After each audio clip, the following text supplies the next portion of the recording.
Three, two, one.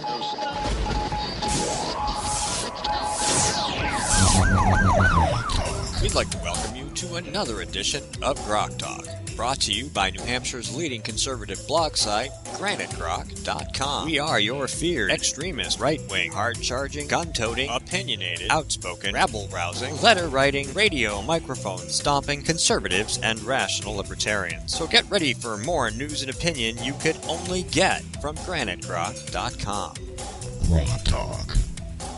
All right, welcome back to Grok Talk, brought to you by the Coalition of New Hampshire Taxpayers and the bloggers at granitegrok.com. Visit us on Facebook and Twitter. Just look for Granite Grok. You can check us out on any number of streaming websites. We are on YouTube and Ustream, and you have no excuse for not listening to fabulous guests like we've had today. Darlene Pollock, of course, Dr. Jason Sorens was just on the program, and we are going to start a segment with this gentleman right here, Kevin Kervick. And I'm listening to my microphone as I play around with the board, and it just sounds different for some reason. Anyway, let's turn some microphones on so we can have some conversation. Kevin, thanks for coming in. Nice to be here, as always. Oh, yeah, good. welcome back. Thank you. Of course, this is an interesting set of circumstances because the subject today has to do with somebody who's technically your boss. Uh-huh. Yeah, so... Let's see how far academic freedom stretches. It's narrowing, I'm afraid. do you ever wonder why most college freshmen cannot write well or why high school students cannot make change at the cash register? The president of Southern New Hampshire University may have just given us the answers to those questions. Yes. From Bedford Patch this morning. With regard to a subject we were talking about, the president of SNHU is gone all social justice on us. Mm-hmm. And you wanted to come in and talk about that. Yeah, it's an important issue. And I want to talk about activism, conservative activism generally. Mm-hmm, sure. Because I'm always, I admire the way progressive use events to create activism, right? And I don't think conservatives do that as well, and I think we really should. And this is obviously an event that I think that we should really exploit, that makes our point really well. So that's what I'm trying to do. A little bit risky, but not so much. I'm an adjunct professor, so I'm just a lowly, sort of person at the school there. So I have no job to lose. I can lose the opportunity to teach a course or two, but really that's not that. And because you have your own business. I have my own business, have the other things I do. So I like teaching, but this is an important issue. And I wanted to try to, as always, encourage other conservatives to speak out, speak truth to power, use situations to make our case. I don't think we do that as well as we could. And I think that sometimes it does mean putting your livelihood on the line. Sometimes it means people aren't going to like you, which you guys always say. We like getting people mad at us. I think Steve said the other day, you like to be ruthless. You're going to continue to be ruthless. So I want to encourage people to do that because I think it's really important given the sorry state of affairs. Well, it's about principles. There's been a couple of really good discussions on Facebook lately about some of the articles I put up this week. Yeah. The one about capitulation, how much is enough? Right. Ask people how much is enough? How Right. much government is enough? How much regulation is enough? How much interference is enough? How much is enough? They can't answer the question. The answer is there is no enough. And then now that's why there's principles. That's why there's a constitution, and that's why we're not going to lay down. Yeah, exactly. So, right. Well, this situation was, I'll try to be as brief as I can. The blog post came from the President LeBlanc is his name, from SNHU. And long story short, what he was saying is he wants to develop critical thinking skills among the students because, according to some survey taken, the critical thinking skills at SNHU are below average.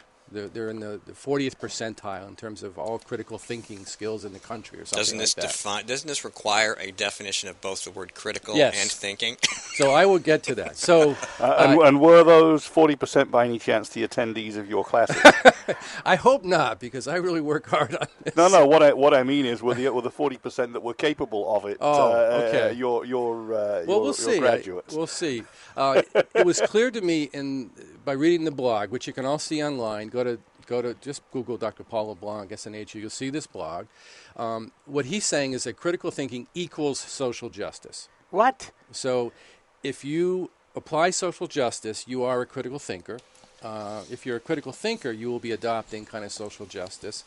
And, the definition of social justice is essentially, there are oppressed people in the world, right? And they're oppressed by richer people, typically whiter people, let's be honest, and that the way to rectify all the bad things that have happened in the world is by shifting stuff from those powerful people, typically those powerful white people, to the oppressed people. I brought this along so that we could have... Jonah Goldberg has an entire chapter in Tyranny of Cliches about social justice, and he writes, the social justice syllogism goes something like this. 1, we are liberals. 2, liberals believe it is imperative that social justice be advanced wherever we find it. 3, therefore whatever we believe to be imperative is social justice. And there's the corollary. If you oppose liberals in advancing what they want, you are against not just liberals, but social justice Absolutely. itself. You are not a critical thinker. Correct. If you oppose liberals, if you oppose social justice, you are not a critical thinker. Thereby you are dumb. We You're are unenlightened. subhuman, actually, which in a lot of cases, that's what progressives believe. And, you know, it really is a slap in the face, and I hope somebody's pointed out to this esteemed professor, doctor, leader, whatever, is that, thanks, you've just insulted half of the population of the United States. How's that for social justice? Does that count? I mean, where's the diversity in that? And I know I'm throwing this stuff out, and you're smiling. Everybody here is smiling because, you know, they don't look at it that way. Diversity is only when you think like me. Exactly. You're speaking a foreign language to the other half of the population that just thinks this is so obvious common sense to them. You know, so this is where he's coming from. He put this out there. Apparently there was some fallout from it, but I was alarmed by it. And I responded to him in several of very nice letters. And essentially what I did is I said, you know, I don't know if you have any conservative representation in the professor class or really in the administrative class around you, but you probably ought to have some. And I'd be willing to help facilitate that. I read the email exchange. It was very polite, very professional. Instead of saying this is ridiculous, I said, you know, you probably need a little more diversity, and I'd be glad to try to help with that, to provide that the different point of view. And what was the reaction for our listeners and watchers? So his reaction was sort of surprised that I would do that, but that he believes social justice is the way to get to critical thinking. Essentially what he was trying to say is that if you adopt social justice, it helps you get to critical thinking, and it allows people to develop the means to be critical thinkers. So he responded in kind of a philosophical, academic way. Something so stupid only an intellectual could say it? Basically, yeah. Basically, Circle 22. But didn't take me up on my offer, obviously. But surprise! I told him that I was really activated. I mean, this is what I think I do best. I think this is what conservatives do best, is we look at evidence and data. We gather empirical insights to discern reality. We talk about what is actually true. We don't deal in the world of political correctness. We think political correctness is psychosis, right? So we deal in reality, right? So this is indeed critical thinking. It's also, in many ways, the scientific method, the true scientific method, where you weigh the evidence, put forward a hypothesis, and be prepared to have it knocked down cheerfully in the pursuit of truth. Exactly. And that's what I do in my classes. I'm constantly prodding my students, pushing them, challenging them, try to think outside the box, look to the evidence. Right, and so I took this as an opportunity to do that. And I said, Dr. Blanc, I'm going to really take this to my classes and really use this as an opportunity. And so I did. So in the next class, I talked to my students. I teach 2 classes, and one was very, politically charged. I teach human sexuality, and there's no field now that's more fraught with. Political correctness and especially on a tension university campus. And your phrase again? Yeah. Left-handed. Left-handed albino lesbian studies. Yeah, that's what it is. That's the class. Oh my God. Whenever these social justice topics or women's studies or gender studies comes up, I pop out the phrase left-handed albino lesbian studies. You would not have believed some of the stuff that came out of my students' mouth this semester. Sure we would. The gender field is fraught with this bizarre, stuff these days. It's all in the current zeitgeist. It's coming out, and the students have all these ideas, and it's just really bizarre. None of it research-based, factually based, but it's sort of out there. It makes them feel good. Sexual climate change. Are they gender fluidity, things like that. So they're believers in random predators using alternate bathrooms. Pretty much, yeah, pretty much. So I really worked hard at presenting all points of view. So I brought Camille Paglia in, talked about her works. She's sort of a sort of radical feminist in the good way, lesbian person, and she sort of takes on the gender feminist establishment. I brought her work in.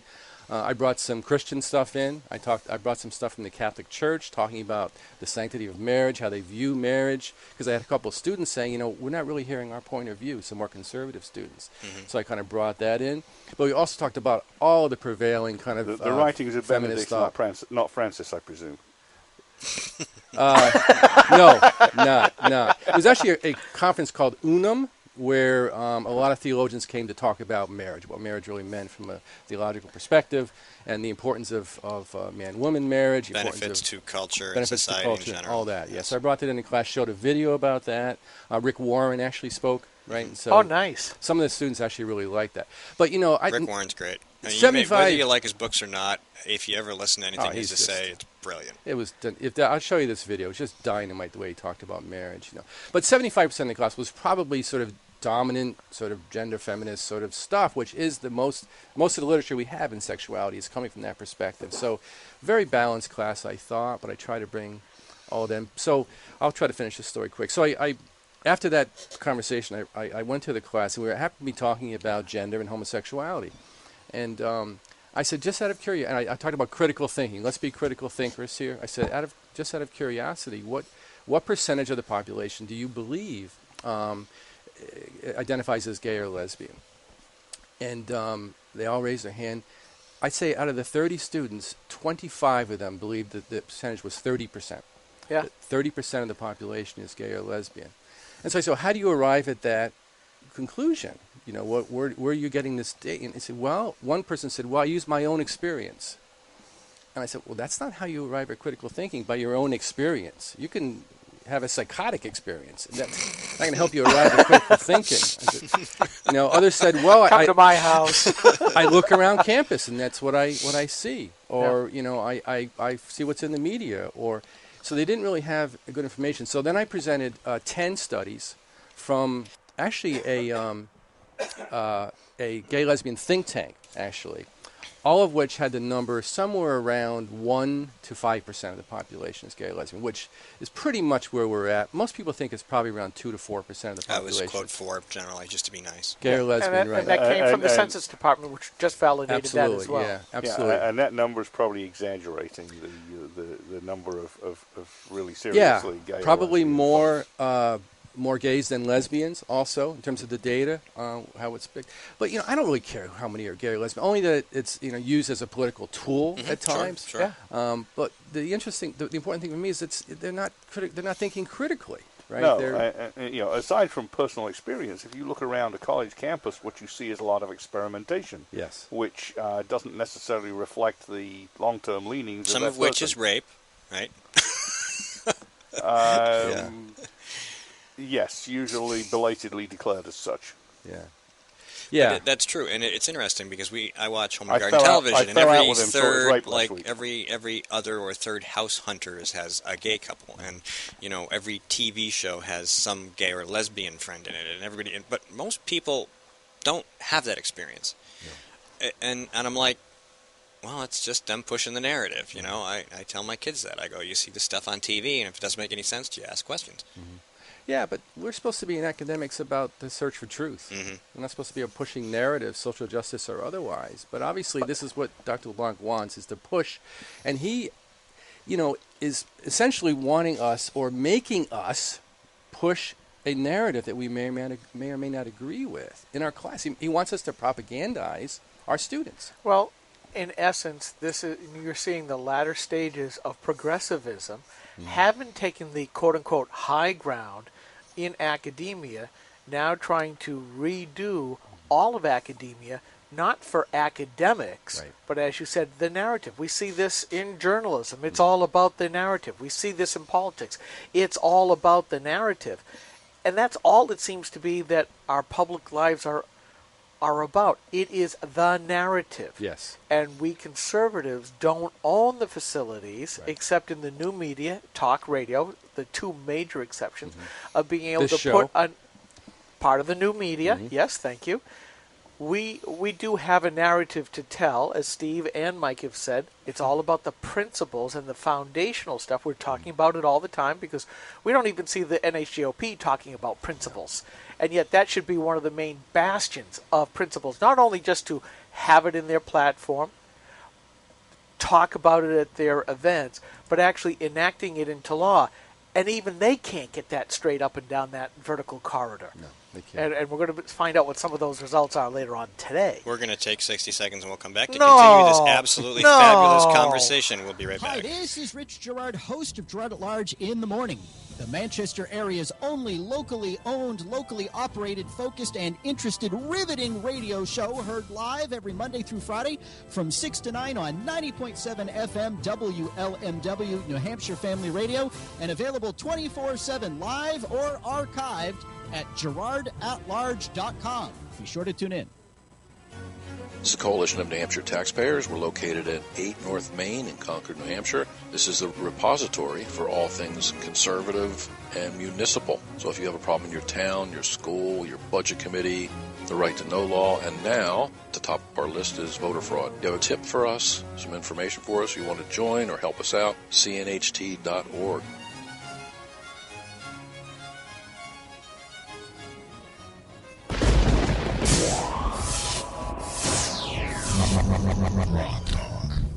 I really can't stay. Baby, it's cold outside. It's freezing cold. Baby, it's cold outside. When's that global warming coming? Hoping that you dropped in. Welcome back to Grok Talk. Oh, I got distracted. You did. I know, Mike's waving his iPad in your face. Yes, we are back. We are Grok Talk, a production of GraniteGrok.com, New Hampshire's leading conservative libertarian blog site. We are here with Kevin Kervick. We're talking about that nebulous idea of social justice, which is basically anything that anybody wants to say it is on the left, including his boss, Dr. Paul LeBlanc. Dr. Paul LeBlanc, the head of SNHU, and we were just about ready. I was in full bore mode when Steve cut me off because of the break. Brought the hammer down. Yes, he has a good way of making sure that anvil lands directly on the noggin. I have to keep you in check, or you just keep going. It just happened to be your turn this time. That's right. I get cut off often enough. He gets cut off too. Well, you like to talk at the end of the segment when I have no time, and I'd love to hear what you have to say, but just not then. Yeah. So, Hold that thought. Wait a minute. The squirrel stole it. yeah. But we were talking about the changing of the culture, and I was about to bring up that the late Andrew Breitbart said that politics is downstream from culture. Mm-hmm. And what we see is the progressives are changing the culture from the inside out. That the communists were all about the social revolution with guns to back it up with.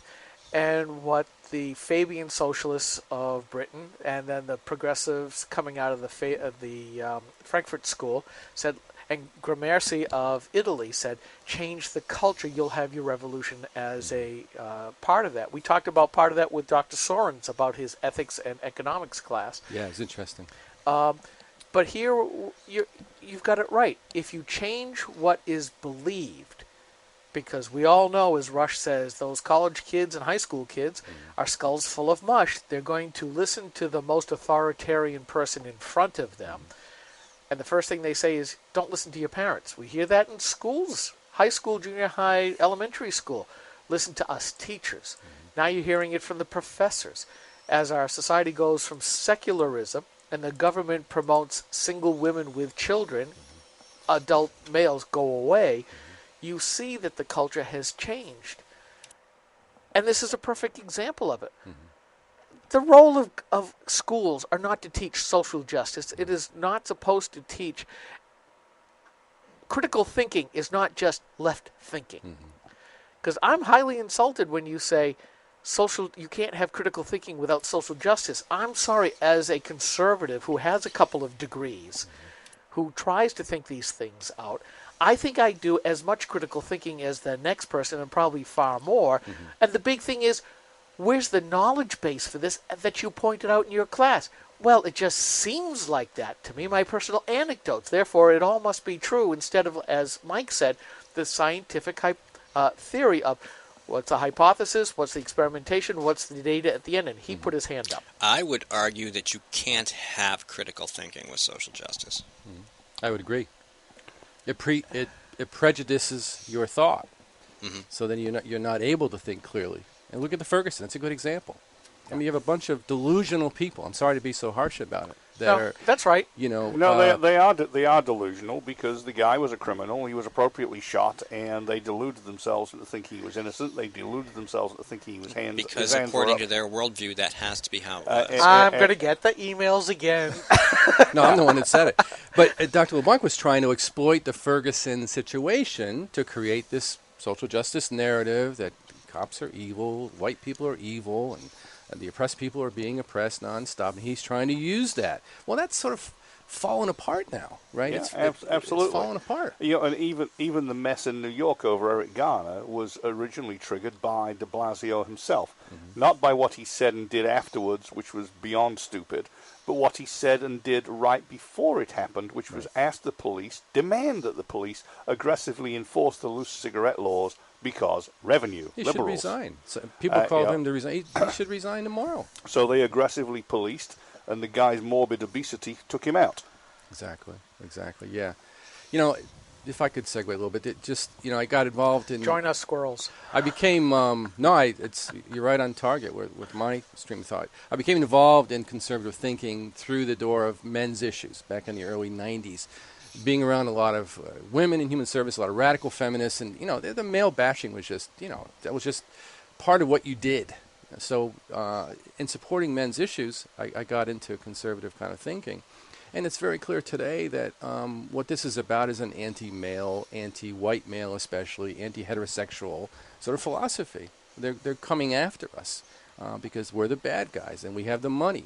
Right? We got to get the money away from us to get it to everybody else that has less of it. So it's a socialist, anti-male sort of philosophy that that undergirds white privilege. And as the most privileged black people in America have said frequently, that is theft and tyranny when you take the work of another to give to the lazy. And I'm referring to Walter E. Williams, the most esteemed professor, and Dr. Thomas Sowell. Yeah. Who've done pretty well for themselves. Who've done very well by working hard. See, these guys grew up in the 50s. These guys, like Herman Cain, like not so much Alan West, but his parents, and the traditional black families where the family stayed together, they worked hard, they wanted to make sure their kids did better than they did, and they didn't want no stinking government help. All these folks have done well for themselves, or at least done well enough, and and they remain attached to traditional morality and avoid government help. Absolutely. We've created an underclass, or rather, the Democrats have created an underclass, which they need. Well, it isn't just an underclass, Mike. It really is the full fruition on steroids of identity politics that pits one group against the other, and that because of political correctness, the only people left to go after are people like those. They're coming after us because of our race. They're racist against us. Exactly. Oh, wait a minute. I'm sorry. The Department of Justice says if you're black, you can't be racist. Only whites can be racist. The identity politics creates the underclass, though. Yes, that's what it did in England. Well, I'm not sure. Think? No, it wasn't. It wasn't so much identity politics as simply typical socialist policies. Well, they're kind of connected, aren't they? They created an entire class of people who were dependent on the government dole, who only got make-work jobs handed out by the government, and massive unemployment, people sitting around at home with nothing to do but buy their booze and cigarettes, and they could only improve their lives through crime, that kind of thing. Who would go out for fun and steal cars and do joyrides. I look at this, and again, from what you said, the haves and have-nots, the fruition of Saul Alinsky politics, from the haves to the have-nots, or as, who was it that I read yesterday or the day before? There's a different kind of America now. Those who do and those who don't. And that's a logical progression of the haves to have-nots from those who do and those who don't. And we come back to Dr. Sorens again, and to some degree Darlene Pollock, of ethics. Ethics, responsibility, rights, morality. It all comes down to, as much as the Republican Party wants to run away from it, it is about the social issues, because the social issues are all about morality and ethics, and the laws are only an expression of that. So Andrew Breitbart was right. Yes. Hey, I finally squirreled everything right in a row. Yeah, and as I put to Dr. LeBlanc, the social justice narrative, which is fine, that's one narrative out there, that needs to be balanced with the freedom, opportunity, responsibility, and resilience narrative, right? Especially the resilience narrative. I like that. Yeah, people are successful when they're resilient in spite of whatever oppression they may be suffering. And we need to teach resilience. We need to teach that resilience is really what's important in any society. It's not what knocks you down, it's how you get back up again. Absolutely. Courage. Yeah. Courage. Have courage. Yeah. Or what is your favorite phrase now from Galaxy Quest? Never give up, never surrender. Yeah, I like it. Well, that's just where we are. People are like, I'm going to be picking at Republicans. Well, like I said in my rather lengthy article, I said the only reason, if they did what they were supposed to, we wouldn't be picking on them at all. But they don't listen to that. It's about those principles. There's a constitution that limits what a politician can do, and we build principles around those ideas. And they all take oaths to support it, and they all, or nearly all, deliberately undermine the New Hampshire and the U.S. Right, and let me ask you a question. If I was going to invest energy in trying to draw somebody back to the principles, would I go attack those guys on the left who are never going to agree with me, or would I talk to the people on the right who might be pushed back into the column of conservative constitutional principles? Yeah, I mean, now we've won the national election. Now it's time to really hold their feet to the fire. Hold the John Boehner's feet to the fire. I want the flames high enough that I can smell the pork from here.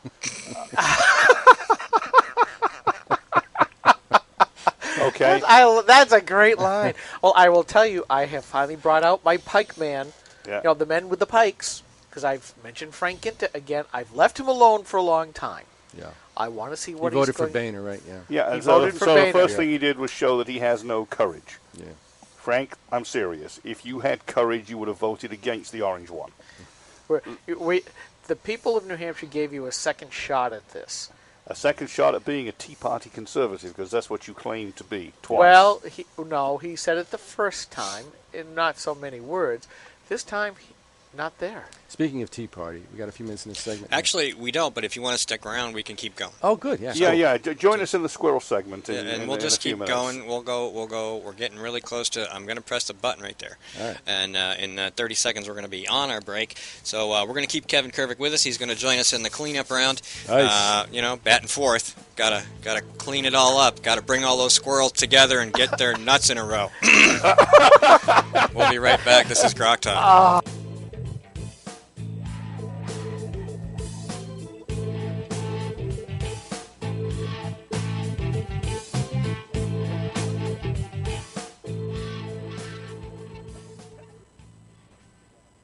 New Hampshire is famous for scenic drives, but they're tough to enjoy when you're on your way to the doctor. Because Obamacare limits your choices, some will have to drive more than an hour to see a doctor. What's health insurance worth if care isn't there when you need it? Jean Shaheen voted for Obamacare, putting your doctors and hospitals further out of reach. Tell Senator Shaheen Obamacare is not working for New Hampshire. Jean Shaheen and her allies are making false claims about her record on veterans. The truth? Shaheen refused to meet with veterans pushing for reform. She wasn't on the committee that wrote the reform legislation and refused to co-sponsor important VA reforms in the VA Management Accountability Act until after the VA scandal broke. When our veterans needed her, Jean Shaheen was AWOL. Tell Jean Shaheen to stop distorting the truth and fix the VA. Hi, this is Rich Gerard, host of Gerard at Large in the Morning, the Manchester area's only locally owned, locally operated, focused, and interested riveting radio show, heard live every Monday through Friday from 6 to 9 on 90.7 FM WLMW New Hampshire Family Radio, and available 24/7 live or archived at gerardatlarge.com. Be sure to tune in. This is the Coalition of New Hampshire Taxpayers. We're located at 8 North Main in Concord, New Hampshire. This is the repository for all things conservative and municipal. So if you have a problem in your town, your school, your budget committee, the right to know law, and now at the top of our list is voter fraud. You have a tip for us, some information for us, you want to join or help us out, cnht.org.